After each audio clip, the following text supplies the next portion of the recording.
Hi hello friends, welcome back to our channel Asha Mallipati cooks and blogs. ఎలా ఉన్నారు అందరూ? నేనైతే చాలా బాగున్నాను. ఈరోజు మన వీడియోలో మంచి టీ టైమ్ స్నాక్ రెసిపీ అనేది మీతో షేర్ చేసుకోబోతున్నాను. ఈ బిస్కెట్స్ అనేవి మనకి అచ్చం ఉస్మానియా బిస్కెట్స్ ఎలా అయితే ఉంటాయో అచ్చం అదే టేస్ట్తో సూపర్ ఎమ్మీగా ఉంటాయి. మరి ఇంకా ఆలస్యం చేయకుండా ఈ రెసిపీ ఎలా చేసుకోవాలో వీడియోలోకి అయితే వెళ్ళిపోదాము. అండ్ ఇక్కడ ముందుగా మనం ఒక 3/4 కప్పు వరకు ఏ కప్పుతో అయినా సరే పంచదారని తీసుకోవాలి. తర్వాత ఇందులోకి 2 యాలకులని అందులో ఉన్న గింజలు తీసేసి ఇప్పుడు ఈ పంచదారని మనం మిక్సీ జార్లోకి యాడ్ చేసుకొని గ్రైండ్ చేసుకోవాలి. మెత్తగా పౌడర్లా చేసి పెట్టుకోవాలి. ఇలా మెత్తగా పౌడర్ చేసిన తర్వాత ఇప్పుడు దీనిని ఒక గిన్నెలోకి వేసుకొని ఇప్పుడు మనం ఇందులోకి 1.5 కప్పు వరకు గోధుమ పిండి లేదా మైదా పిండిని యాడ్ చేసుకోవాలి. గోధుమ పిండి అయితే కొంచెం హెల్దీ కాబట్టి నేను ఇక్కడ గోధుమ పిండి అనేది యూస్ చేస్తున్నాను. మీరు కావాలంటే మైదా పిండిని కూడా వాడుకోవచ్చు. ఇలా 1.5 కప్పు గోధుమ పిండిని యాడ్ చేసిన తర్వాత ఇందులోకి ఒక 1/2 టేబుల్ స్పూన్ వరకు బేకింగ్ సోడాని యాడ్ చేసుకోవాలి. బేకింగ్ సోడా లేనట్టయితే 1/2 టేబుల్ స్పూన్ వరకు వంట సోడానైనా సరే యాడ్ చేసుకోవచ్చు. అండ్ అలానే ఇందులోకి ఒక 1/2 టేబుల్ స్పూన్ వరకు సాల్ట్ని యాడ్ చేసామంటే బిస్కెట్స్ అనేవి చాలా టేస్టీగా వస్తాయి.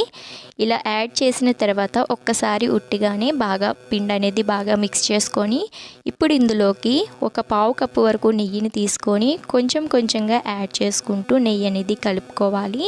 మనం ఇక్కడ ఎక్కడా కూడా వాటర్ అనేది యూస్ చేయము. ఒకవేళ మీకు నెయ్యి ఇష్టం లేకపోతే ఇదే ప్లేస్లో మీరు రిఫైనడ్ ఆయిల్ అయినా సరే వాడుకోవచ్చు. నేనైతే ఇక్కడ మొత్తం కూడా నెయ్యిని మిక్స్ చేసి ఈ పిండి అనేది కలుపుకుంటున్నాను. మనం ఇక్కడ వాటర్ అనేది యూస్ చేయకుండా నెయ్యి కానీ నూనెని కానీ వేసి ఈ పిండి మొత్తాన్ని కూడా కలుపుకోవాలి. మనం ఇందులో షుగర్ పౌడర్ యాడ్ చేసాం కాబట్టి ఇది త్వరగానే కలిసిపోతుంది. చూసారు కదా, మొత్తం కూడా నెయ్యి అనేది కొంచెం కొంచెంగా యాడ్ చేసుకుంటూ ఈ పిండి అనేది ముద్దలా అయ్యే వరకు కూడా కలుపుకోవాలి. మనం నెయ్యి కొలత చెప్పే కన్నా కూడా మనం పిండి కలిపే దాన్ని బట్టి నెయ్యి అనేది వేసుకుంటే సరిపోతుంది. పిండి అనేది ఈ విధంగా కలుపుకోవాలి. మరీ నెయ్యి ఎక్కువ వేసేసినా సరే పిండి అనేది కొంచెం లూజ్గా అయిపోతుంది. అప్పుడు లూజ్గా అయిపోతే మాత్రం ఒక 2 టేబుల్ స్పూన్ల వరకు గోధుమ పిండి అనేది యాడ్ చేసుకొని పిండి అనేది అడ్జస్ట్ చేసుకోవచ్చు. అండ్ ఇప్పుడు ఇలా కలుపుకున్న ముద్దని ఇప్పుడు ఈ పిండి అయితే మనకి బిస్కెట్ చేయడానికి రెడీ అయిపోయింది. చూసారు కదా, పిండి అనేది ఈ విధంగా సాఫ్ట్గా ఉండాలి. ఇప్పుడు మనం కొంచెం పొడి పిండిని చల్లుకొని చపాతీ ఏ విధంగా అయితే ఒత్తుకుంటామో అదే విధంగా కొంచెం మందంగా ఒత్తుకోవాలి. మరీ సన్నగా కాకుండా కొంచెం మందంగా ఒత్తుకోవాలి. మీరు ఇదే ప్రాసెస్ని చపాతీ రోలర్తో కూడా చేసుకోవచ్చు. కానీ చపాతీ రోలర్ అవసరం లేదండి. మనం చేతితో ప్రెస్ చేస్తేనే చాలా ఈజీగా ప్రెస్ అయిపోతుంది. చూసారు కదా, ఈ మందంలో ఉంటే సరిపోతుంది. మరీ పలుచగా కాకుండా అలానే మరీ మందంగా కాకుండా ఇలా మీడియంగా చేసుకొని చక్కగా రౌండ్స్ అన్నీ కూడా క్లోజ్ చేస్తూ ఉండాలి. మనకి బ్రేక్ అవుతూ ఉంటుంది కదా. ఇప్పుడు మనం ఇలా డబ్బా పైన చిన్న మూతలు ఉంటాయి కదా, వాటిని తీసుకొని రౌండ్గా అయినా సరే కట్ చేసుకోవచ్చు. లేదా మనకి ఇప్పుడు ఆన్లైన్లో చిన్న చిన్న మౌల్డ్స్ అనేవి దొరుకుతున్నాయి కదా, డిఫరెంట్ టైప్స్ ఆఫ్ డిజైన్లో వాటినైనా సరే యూస్ చేసుకోవచ్చు. నేనైతే ఇక్కడ డబ్బా పైన మూత తీసుకొని రౌండ్గా కట్ చేసుకున్నాను. అండ్ ఇలా కట్ చేసుకున్న వాటిని పెట్టుకోవటం కోసం ఒక కేక్ మౌల్డ్ లేదా స్టీల్ ప్లేట్ని తీసుకొని ఇలా ఆయిల్తో గ్రీస్ చేసుకొని దాంట్లోకి కొంచెం పొడి పిండిని కనుక చల్లామంటే మనకి బటర్ పేపర్ లేకపోయినా సరే ఈజీగా వచ్చేస్తాయి. అండ్ ఇక్కడ మనం ఇదే విధంగా అన్నిటినీ కూడా కట్ చేసుకుందాము. అండ్ నేను ఇక్కడ కొంచెం డిఫరెంట్గా ఉండడం కోసం అర్ధచంద్ర ఆకారంలోకి కట్ చేసుకుంటున్నాను. చూసారు కదా, ఇలా ఈ విధంగా ఒక సైడ్గా కట్ చేసామంటే ప్లేట్ తోటి మనకి చాలా ఈజీగా అర్ధచంద్రాకారం అయితే వచ్చేస్తుంది. ఎటువంటి మౌల్డ్స్ లేకపోయినా సరే ఇదే విధంగా అన్నిటినీ కూడా కట్ చేసుకోవాలి. ఇదే షేప్ కట్ చేయాలని ఏమీ లేదు, మీకు నచ్చిన షేప్లో కట్ చేసుకుంటే సరిపోతుంది. నేనైతే ఇక్కడ కొన్నిటిని ఇలా అర్ధచంద్రాకారంలో కట్ చేసుకొని ముందుగా గ్రీస్ చేసి పెట్టుకున్నాం కదా అదే ప్లేట్లోకి ఒకదాని తర్వాత ఒకటి అరేంజ్ చేసుకుంటున్నాను. అండ్ ఇలా పెట్టేటప్పుడు కొంచెం గ్యాప్ ఇచ్చి పెట్టండి, లేదంటే ఒకదానికి ఒకటి అతికిపోతాయి బేక్ అయ్యేటప్పుడు. కాబట్టి కొంచెం గ్యాప్ ఇచ్చి మనం ఈ బిస్కెట్స్ని అయితే ప్లేట్లోకి అరేంజ్ చేసుకోవాలి. ఇదే విధంగా మొత్తం బిస్కెట్స్ని కూడా నేనైతే ఇలా కట్ చేసేసుకుంటున్నాను. అండ్ అలానే ప్లేట్లో కూడా అరేంజ్ చేసేసాను. అండ్ నెక్స్ట్ ఇక్కడ మనకి చివరిగా మిగిలిన పిండిని మరొకసారి ముద్దలా చేసుకొని మరొకసారి దీనిని చపాతీలాగా ఒత్తుకోవాలి. ఇలా ఒత్తుకొని మళ్ళీ మనం చక్కగా షేప్ ఎలా కావాలనుకుంటే ఆ విధంగా కట్ చేసుకుంటే సరిపోతుంది. నేనైతే ఎక్కువగా బిస్కెట్స్ అన్నిటినీ కూడా అర్ధచంద్రాకారంలోకి కట్ చేసి పెట్టుకున్నాను.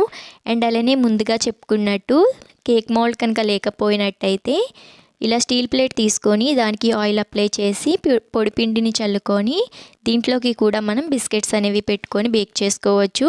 అండ్ ఇదే విధంగా పిండి మొత్తం అయిపోయే వరకు కూడా మనం చపాతీలాగా చేసుకొని మనకి ఇష్టం వచ్చిన షేప్లోనైతే కట్ చేసి పెట్టుకోవచ్చు. అండ్ నేను ఇక్కడ చివరిగా కొన్ని రౌండ్ షేప్లో కూడా కట్ చేసుకున్నాను. ఇక మనం కట్ చేసుకున్న వాటన్నిటినీ కూడా ఇలా ప్లేట్లోకి అయితే పెట్టేసుకున్నాం కదా. ఇప్పుడు నేను ఇక్కడ ముందుగానే ఒక బౌల్లో స్టాండ్ పెట్టుకొని 10 నిమిషాల పాటు ప్రీహీట్ అనేది చేశాను. ఇప్పుడు మనం ముందుగా రెడీ చేసి పెట్టుకున్న బిస్కెట్స్ ఏవైతే ఉన్నాయో వాటిని ఇందులోకి అరేంజ్ చేసేసి పైన మూత పెట్టుకొని కనీసం 20 నిమిషాల పాటు అయినా సరే సిమ్లో పెట్టుకొని ఉడికించుకోవాలి. ఇదే విధంగా నేను మరొక పక్కని కూడా ఇంకొక బౌల్ పెట్టుకొని దాంట్లోకి స్టీల్ ప్లేట్లో పెట్టుకున్న బిస్కెట్స్ని పెట్టుకుంటున్నాను. చూసారు కదా, ఈ విధంగా పెట్టుకొని 20 నిమిషాల పాటు అస్సలు మూత తీయకుండా ఉడికించుకోవాలి, బేక్ చేసుకోవాలి.